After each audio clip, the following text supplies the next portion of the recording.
Okay, on which note? On which note, we'll go on to a last question from Deborah Dobrin, please. In South West Hertfordshire, 222 children did not get one of their choice of secondary schools. Should you have to send your child to a school that you haven't chosen? OK, school places, right to the heart of it, not just in South West Hertfordshire, but in many parts of Britain. Should you have to send your child to a school you didn't choose? Jeremy Brown. Well, it's easy to say, no, you shouldn't have to send your child to a school you didn't choose. The question then is, how do you try and make sure that the supply of school places in popular schools matches up to the ambitions of parents to send their children to those schools? And I think the problem that we have had is that we have a very static system where schools are maintained which are unpopular and local authorities try and allocate children to unpopular schools. And what we need is a more dynamic system where schools that are very popular can expand, or they can open up new campuses, if you like, new versions of that school, that more providers can come in and they can provide schools as well. And that the good schools, if you like, the popular schools, can flex up to meet parental demand. So I think that the era of a sort of command and control government ministers telling everybody that the government knows best about what your children's education should look like, that era is coming gradually to an end. And what we need to do is to try and insert more choice for parents into the system. And I think that is difficult to do because there's limited finance. It's easier to say in theory than it is in practice, but I think that is the direction we should be going in. Deborah, what's your view? Everyone talks about free schools and the opportunities that are available to have the infrastructure that we require. But then we have a free school that was supposed to be built down the road to us, and I would say that everything was put in its way to prevent that school from being built. There is a dire need for the infrastructure to meet the requirements of every locality, and it's not about immigration before we hear that it's all about immigration. It's about we do need to build houses on brownfield land, but there's no point building houses without providing a school and a hospital and all the other infrastructure that is needed. How did they stop the free school? Well, you know more than me, but there was planning, there was lots of planning. You know more than she does, tell us. I'm actually a member of the secondary free school, which was meant to open in September, and unfortunately it didn't open mainly due to the site issue. And we're actually waiting to hear this month if the site that we've chosen is actually available. It's owned by the Department of Health, and the issue that's holding up at the moment is that they're saying that the land is worth X amount and they're not willing to reduce. So it'll be sorted, but you're it's going to be sorted. In principle, you're in favour of a free school being set up there? Yes, of course, yes. Tristan Hunt, are you in favour of a free school being set up? No? Thank you, Jeremy. I'm in favour of you getting together as parents and community activists and teachers to set up a new school where we need places. And if you need places here, well then, you know, good luck to you. And the government's let you down. I know about this hospital site, and they've botched it up 100%. And it's a scandal what's happened to you as a community. There's 24% of families in Radley did not get any of their 4 choices this year, secondary schools, compared to the national average, average of 5%. Is the free school the answer to this, the thing that she's trying to do? From Labour's point of view, are you in favour of it? It can be part of an answer, because what we need... Because a free school is not the only school in the world, you know? They're maintained schools. There are voluntary controlled schools, there are academy schools, and free schools can be part of an answer in the right place. And what I'd want you to do when you set up your school is to have qualified teachers in it, to have transparency, to have accountability, to make sure that your admissions code is reflective of the local environment. Look, how did you describe them? The first job of a government when it comes to education policy is to have enough places and then to have the teachers to teach in those schools. And on both of those issues, we've got a government which is failing on the job. And we saw last week that they had raided £400 million from the basic needs budget in order to fund some of these free schools where we don't need the places. So where you need the places, the crisis you're facing is as a result of the misallocation of funds by this government, and you should hold them to account on that. Chris Grayling. Well, Christian, you are dancing on the head of a pin over the free schools issue, because one week you say you oppose free schools, the next week you support them. When you're in a place where they want them, you support them. Let him answer. Let him answer. He's misrepresenting well, me, David. Let him answer. You've said your bit. Where We've we heard want what you schools are in areas of need, and that's a basic point, so that people aren't disappointed. A dangerous ideological experiment is what you actually said about them. They have a dangerous ideological experiment. They are vanity and projects. Yummy mummies. They are vanity projects where they're not needed. Right, where now, they're needed, they're absolutely right, now will you allow Chris Grayling to answer? So we are in the middle of, leave aside the immigration issue, we're in the middle of a baby boom. And we're seeing in my own constituency big pressures on primary places. They will feed through to secondary places shortly. You've got the secondary places issue here. We're spending about £5 billion at the moment on creating new school places. We are spending money, yes, on new free schools. We believe that a mix of provision, putting money into maintained schools, expanding maintained schools where they need to be maintained, putting money into free schools so new free schools can open, is the right mix. It is a challenge at a time when the number of applicants for places has surged in the way it has in the last few years. We want your free school to open. I know Michael Gove will want your free school to open. And where there are problems with places around the country, we will do our best to fill them up. It is always a challenge. School places, schools admissions, the annual round of applications, I know as a constituency MP over 13 years, is about the most difficult thing that the community deals with. There's never a perfect answer. All that people in government and local authorities can do is to do their best. With the help of parents' groups like yourselves and the free school movements, we can create alternatives that can both meet those short-term needs but also create something that's vibrant and different in our education system and help raise standards. Deborah's question was, should you have to send your child to a school you don't choose? So we've only got a couple of minutes left. Jack Munro. Well, should you have to send your child to a school you didn't choose? I used to live in Southend, and I applied for 4 different school places for my son in Southend-on-Sea, and I got the 3rd school place on my list, which was about 3.5 miles away and would have posed a massive problem for me as a then single parent walking my son to school or getting the bus every morning. I now don't live in Southend. My son has got a school place in our local area, thank God, after a lot of harassing phone calls. But should you have to send your child to a school you didn't choose? Well, if the option is that or not send your child to school at all, then I would ask you what your responsibility is as a parent. Would you get that bus 3 miles down the road, or would you send your child to school? It might not be the ideal school that you want to send your kid to, but, you know, I went to the not ideal school that, you know, my parents didn't really want to send me to, and I think I turned out all right. I'm on question time, you know. Okay. That's the answer. Is that the measurement? We've all passed. I only got 4 GCSEs on question time. Kirsty also. Jack and I are the only people on this panel who didn't go to university. I went to 10 different schools, and I'm on question time. You went to school with Jeremy. Neil Hamilton, and very briefly, Were you expelled 9 times? Never expelled. Neil, very briefly, if you would. Well, I'm interested to hear Tristram say that he's in favour of free schools where they're needed, but who is he to decide what the needs are? Surely it's the parents and the children who should come But it's public first. money. It's public money. We can't not write a blank politicians cheque everywhere and around bureaucrats. the country. That's been the fault of the British education system in my lifetime, actually. It is that parents, for too long, have been excluded or virtually excluded from the process. And what Michael Gove is doing at the Department of Education, I think, is a breath of fresh air, and it's part of the answer to the problem. Okay. The woman there, a very, very quick point. I sat on the education panel at Hertfordshire County Council for 4 years, and I have great sympathy for the South West Hertfordshire people. But actually, the truth is, in a lot of cases, people have to get their children in school that they didn't choose. But you know what? Those schools are actually really good. We've got one in Hemel Hempstead that was deeply unpopular. It's like trying to turn the Titanic. It's a fantastic school, but people don't want it because historically it wasn't a good school. So, you know, people need to give those schools a bit of slack, really. Okay. We've got to stop. So, our hour's up. If you stay with BBC...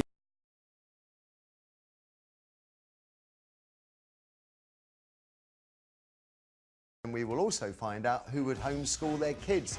Now, cynics, they may say it's arrogant to assume you could do as good a job as professional teachers. But what if your child was being bullied in a mainstream school or was offered a place in a failing school? Wouldn't you be tempted? 0207 173 5555, the number for your thoughts and your stories. And we'll talk some more in a smidge under 4.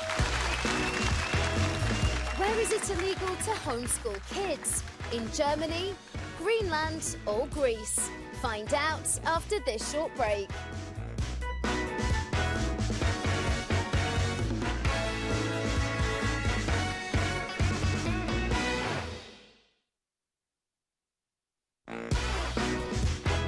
So before the break, we asked, where is it illegal to homeschool kids? And the answer is all three.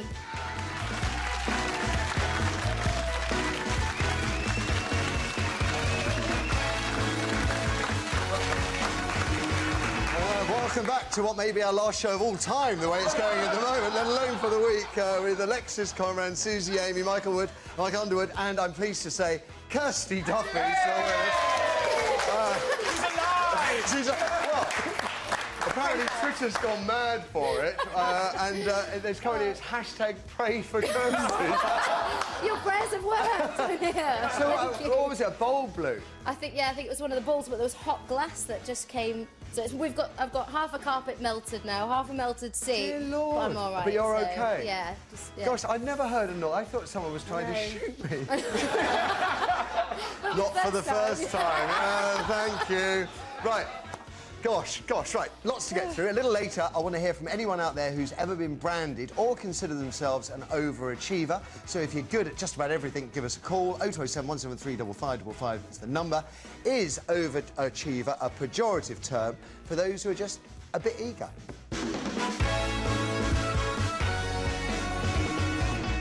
First, it's been years since we last did this. We're asking who would homeschool their kids. Now, in the 1980s, apparently, at one point there were only 20 children in the country that were homeschooled. Today, the number has rocketed to around 60,000, ranging from primary school-aged kiddies all the way up to A-level students.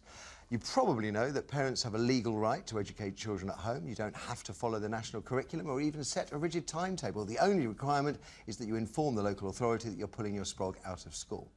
Now, there are plenty of cynics out there. Some assume that it's arrogant to think you can do as good a job as an untrained, dedicated parent as a professional state school teacher, most of whom have a degree and a postgrad certificate in education. Supporters, though, will tell you how homeschooling avoids a range of problems: bullying, negative peer pressure, poor quality teachers, which we know exist, large classrooms, inadequate school facilities, and so on. It's increasingly perceived as an alternative if your kids also don't get their first, second, third, or even fourth choice of primary or secondary school. Logic tells us if a parent has an enthusiasm for, I know, history, their child will be well schooled in that subject. But what if mum and dad is hopeless at maths? Studies do show that homeschooled children score well in literacy and numeracy, although I find it unbelievable there's no data whatsoever for their GCSE or A-level results. And I know many of you fret that homeschooled kids miss out on the social side of school life. Though one of my chums who homeschooled his daughter used to regularly hook up with other homeschoolers and they have their own little network going, and his little girl, now a fully fledged young woman, she turned out okay. But then sometimes things go badly wrong too. Maths prodigy Ruth Lawrence famously got a first from Oxford at age 13 after being homeschooled by her dad Harry. Despite her extraordinary achievements, she said she wouldn't put her kids through the same, and as you probably know, she's also estranged from her father. Joining us now, though, a former journalist and homeschooler, Christopher Lloyd. He gave up his job, I think, 10 years ago, wasn't it? That's right, to homeschool your two girls. Yeah, with my wife. She was actually more important than me, okay. I have to say. Matilda and Verity, yes, that's right. Why? Why would you do it? Well, we didn't mean to. I mean, Matilda, when she was 7, she was at a school, and she was a very precocious, young, curious child who, you know, everything you would want your child to be, loved reading books, loved going to school. And then the next year, when she changed teacher and she changed year group, everything changed really quite dramatically over about a 3-week period. And first of all, she didn't want to go to school. She stopped reading books. She stopped asking questions.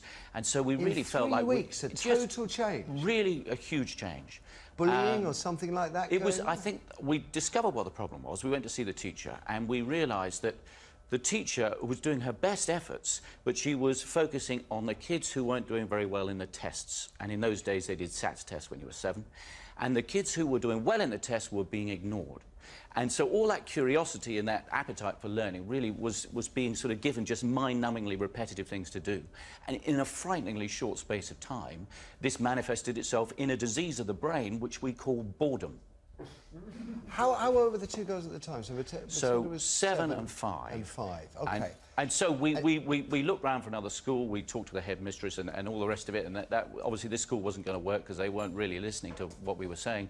And we couldn't find any school that really had a more creative kind of put curiosity at the top of the agenda. It was all about passing tests and having, you know, good rules and regulations and everything. So we thought, well, we'll take a year out. Well, we don't want to make a mistake and find the wrong school. Why don't we educate them at home? How much more damage could we do in a year? And so we did it. And, you know, it was the beginning of an adventure that's changed all our lives. Did you have any kind of teaching experience at all? Not really, not formally. I mean, obviously, I've been to school and I'm a student of life. Yeah, you know, that's it. But that's really about all you need, to be perfectly honest. Now, what about some of the questions for you guys? Michael? Yeah, I was just wondering, did you sort of teach them the same kind of things that they would have learnt in primary school? Really interesting. We started off doing that and it was a disaster. So we thought what we'll do is we'll create a schoolroom at home, we'll have lots of books, we'll get a timetable off the internet, we'll get a syllabus, we'll have you know, almost have a bell and a clock. Yeah. And after 3 months, we sat Matilda down, we thought we'll have a review, how's it going? Guess what she said? I'm bored. Disaster, you know, we'd gone off the precipice, we'd done it a bit like a cartoon character going off a cliff, you know, thinking, my goodness, you know, what have we done here? And then we started really thinking about it, read some books, talked to some people, and we sort of looked through the lens the other way around. And we sat Matilda down, and we asked her a question nobody had bothered to ask her, aged 8, whether in school or otherwise, and we said, Matilda, what are you interested in? What did she say? Penguins. Penguins? Well, of course. How many people here are you interested in penguins? Yeah. Right. Everybody loves penguins, right? Yeah. So, eureka! So we went to see the penguins at London Zoo. We did a project about the Antarctic, which used to be by the equator a few 100 million years ago, by the way. That's amazing. You know, we live on these giant jigsaw puzzle pieces that go all the way around the world, and this one's now at the bottom.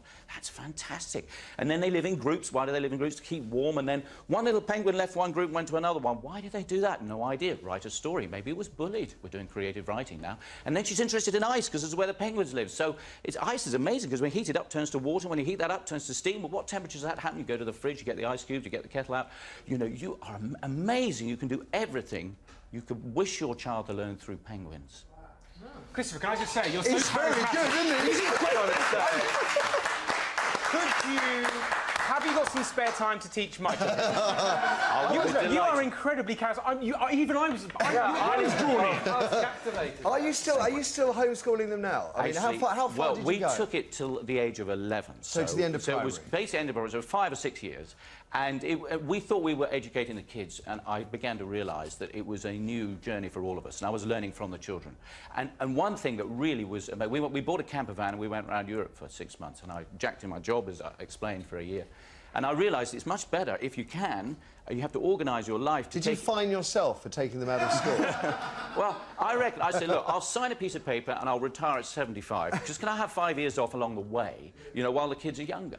And then you can create a bit more of a dynamic family environment while they're younger, rather than just absconding and working, you know, your nuts off, as it were, until... and then you realise that you want to spend some time with your kids and they've left home. You know, that's terrible, really. So what I discovered was we went on this camper van trip, and we were in this museum in this place in Spain about Roman artifacts and things. And Matilda looked up at me and she said, "Look at that amazing glass vase." And I said to her, "That's amazing. I didn't know the Romans made glass. I thought maybe that was the Venetians, you know, 1,000 years ago." And she looked up at me and she said, "Dad, you mean to say I know something you don't know?" And I said, "Yeah." And she spent the rest of the day with a clipboard going around the whole museum finding out everything I don't know.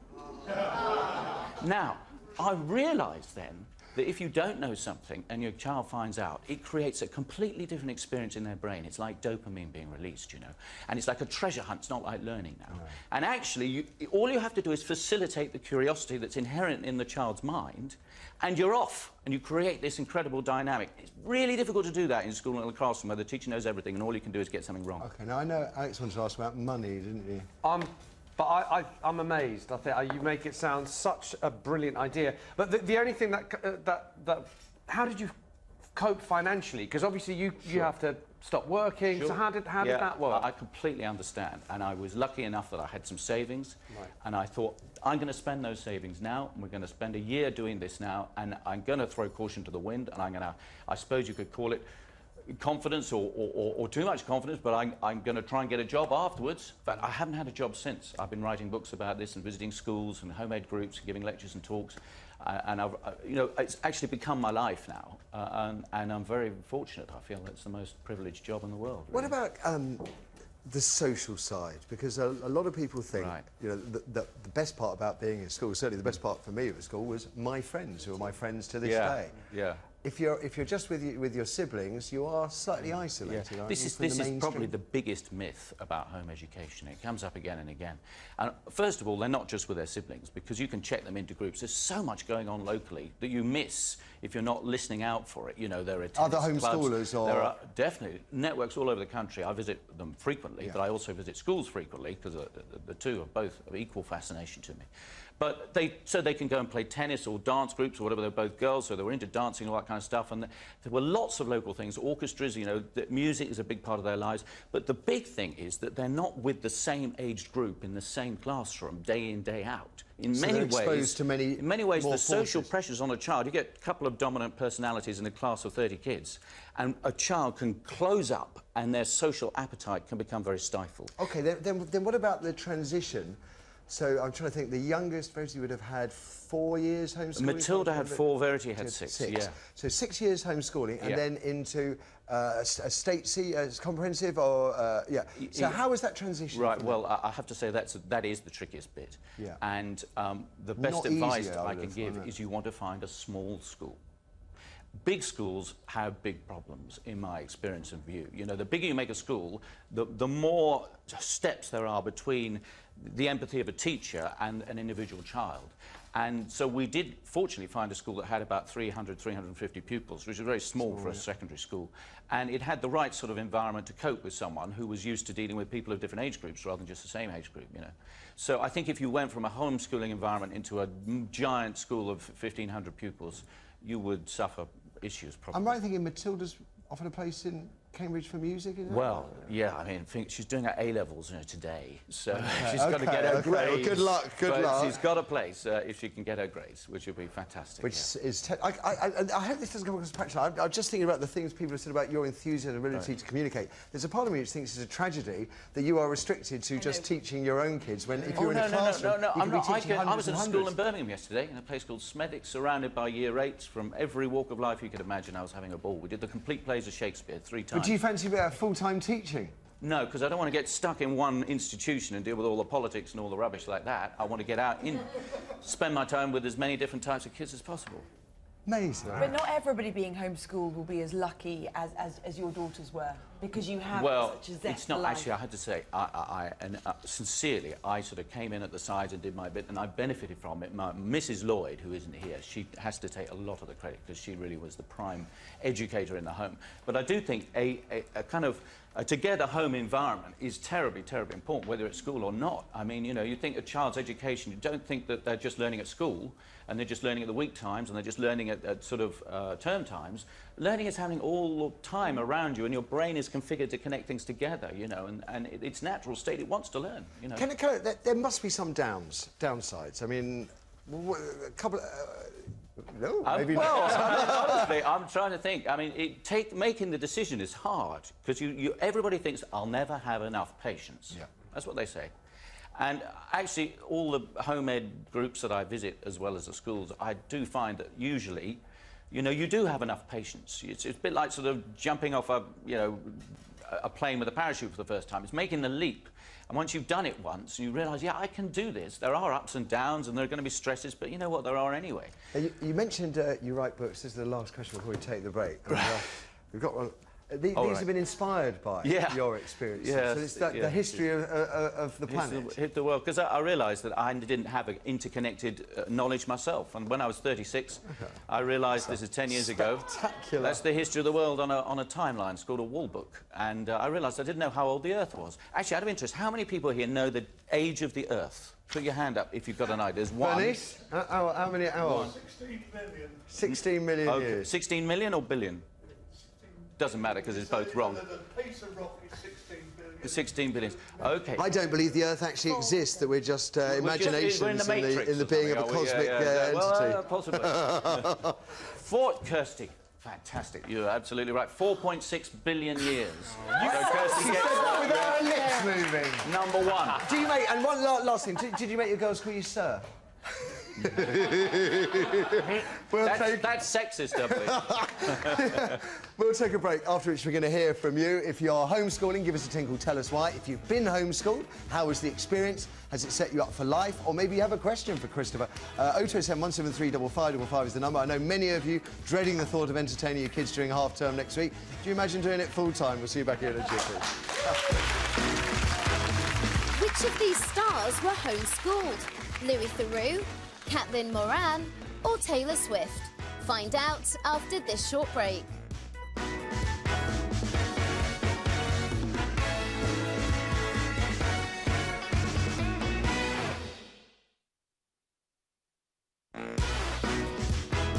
So before the break, we asked which of these stars were homeschooled. And the answer is all three.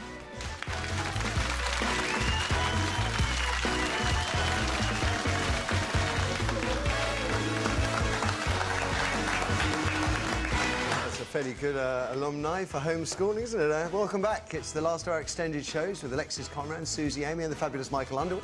Coming up next, slightly inspired by Michael, we're asking if you're an overachiever. Is that a label you'd give yourself or something other people say about you? If you're a multi-talented master of everything you turn your hand to, we'd love to hear from you. 0207 173 555 is the number. Do you think of yourself as an overachiever or just quite eager?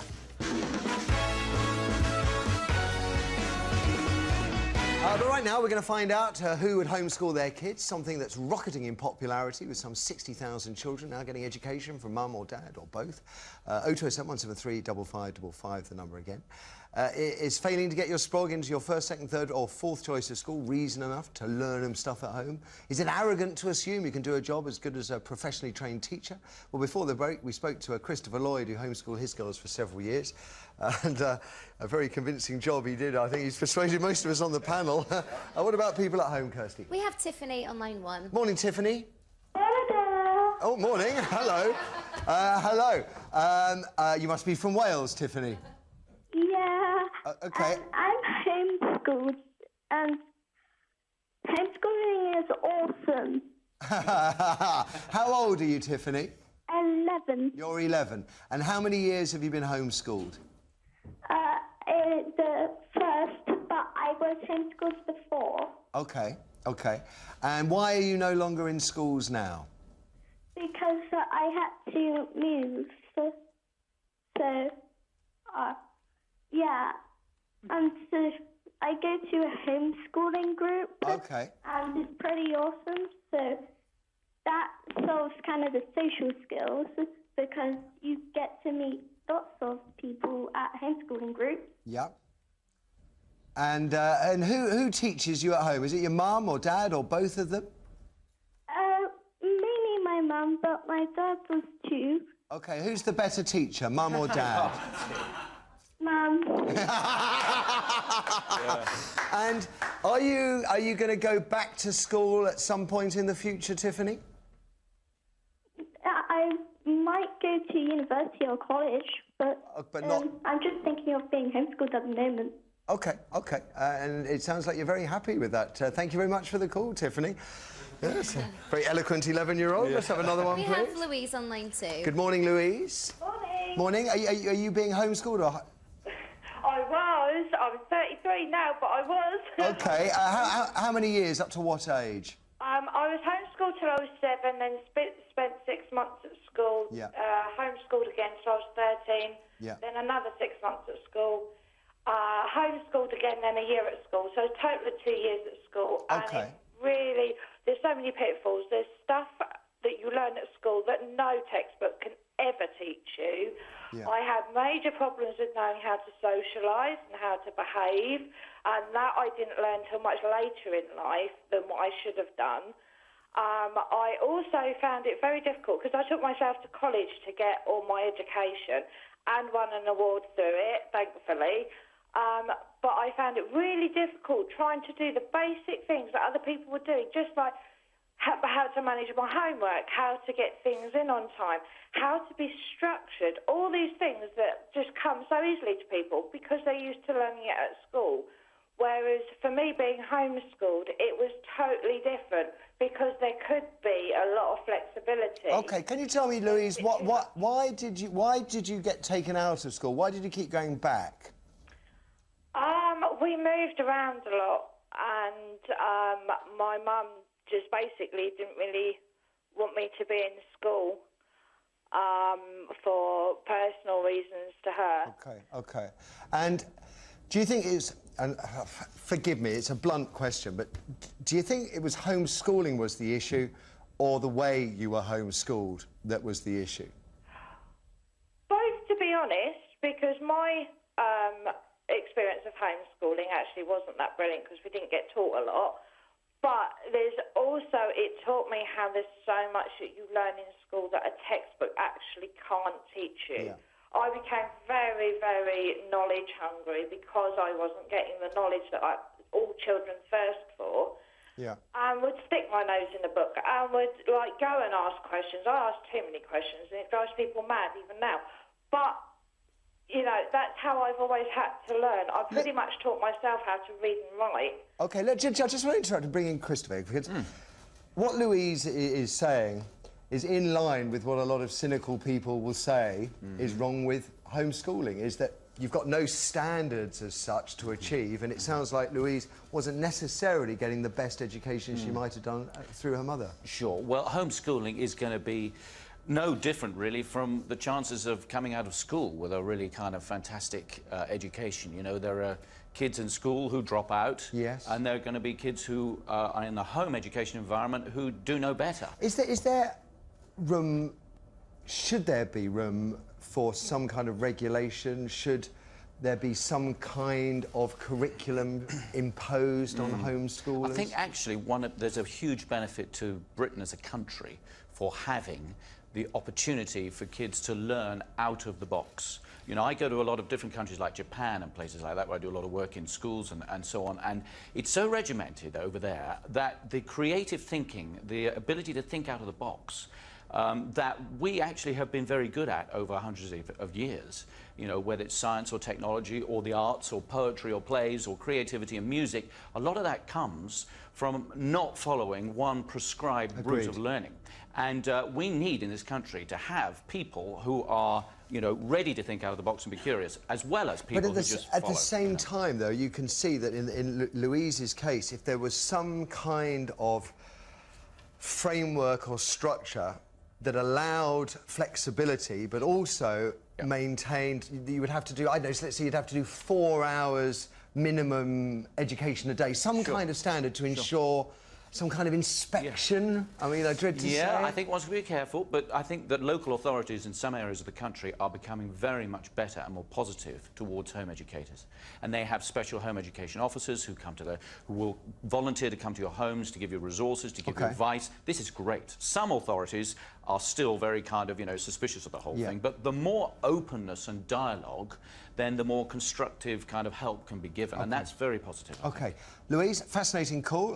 By the way, I think asking lots of questions is one of the great gifts of humanity, so really carry on, I would say. Exactly. And we'll have another call, please. OK, we have Lisa on line 3. Good morning, Lisa. Good morning. Have you home educated, been home educated, I am currently home educating my boy. How old?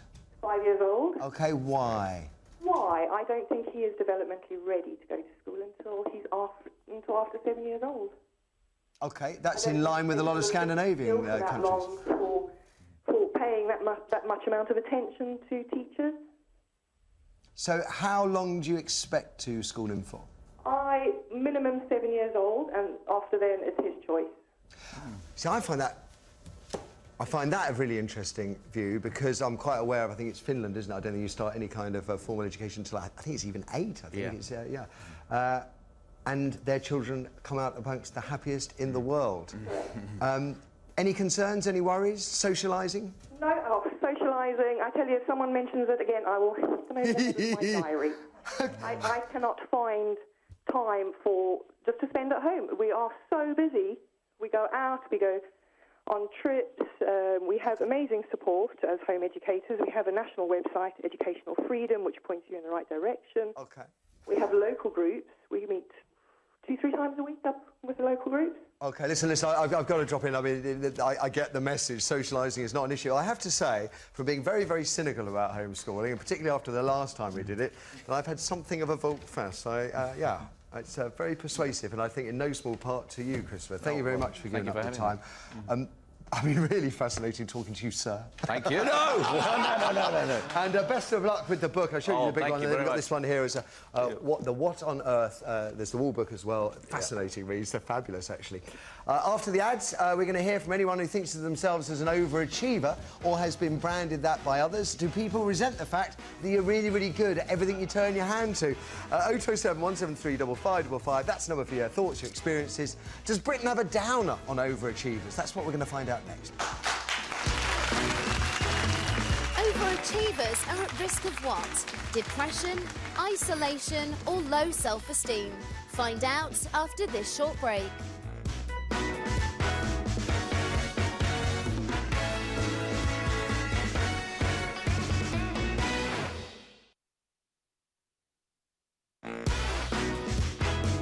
So before the break, we asked what overachievers are at risk of.